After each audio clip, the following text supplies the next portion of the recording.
Srećan vam svima 8. mart. 8. mart je praznik svih nas i svi treba da se zajedno borimo da žene dobiju ravnopravan položaj u društvu.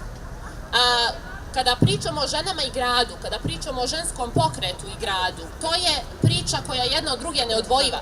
Kada pričamo o ženskim borbama u fabrikama koje su nam donijele praznik koji danas slavimo, iz kojeg su potekla tolika prava koje danas imamo i kojima uživamo, pričamo o ženama koje su u urbanim jezgrima gradova širom Evrope, širom svijeta zajedno dolazile do spoznaje da njihov rad nije vrednovan dovoljno, da nemaju dovoljno prava, da može to mnogo bolje i da one za to moraju da se bore.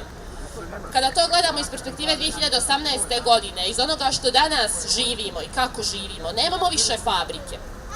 A što je gore, nemamo i sve manje imamo prostora koji je namijenjen susretima, koji je namijenjen podršci, u kojima možemo jedni drugima da pomognemo da svoj život organizujemo bolje. Pogledajte danas, sve više prekarnog rada, znači rada koji nije redovan, gdje nemate pravo na bolovanje, gdje nemate pravo na godišnji odmor, gdje nemate pravo na jedan jedini neplaćeni dan, radovi gdje smo opet vraćene u svoje kuće, u svoje dnevne sobe i na svojim računarima. Danas mnogi od nas, mnoge žene mlađe generacije rade potpuno odvojene od svojih saradnica, od šire društvene slike gdje su jednostavno zarobljene radom koji negdje drugo daje rezultate, koji je plaćen negdje drugo u svijetu.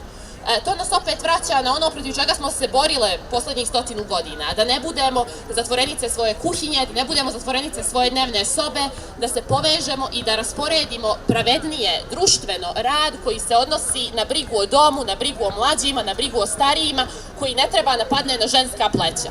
Zato kada pričamo o razvoju grada, moramo imati u vidu da je kapitalistički razvoj neprijatelj feminizma i neprijatelj žene, jer na prvo mjesto stavlja profit, a ne zajedničke prostore, ne mjesne zajednice, ne parkove, ne prostore u koje možemo da uđemo besplatno, u kojima možemo besplatno da uživamo i u kojima možemo da podržimo jedni druge. Zato je važno da budemo izuzetno svjesni da kada se oduzima od kolektivnog vlasništva, kada se preuzimaju javna dobra u privatne svrhe, bilo da su to stare zgrade, bilo da su to rijeke, bilo da su to parkovi, to je napad na ženska prava. I zbog toga i kada pričamo o gradu i budućem razvoju grada, moramo znati da je to i feministička borba i da je borba za pravedniji i bolji grad i ženska borba. Srećan 8. mart još jednom i hvala vam na pažnji.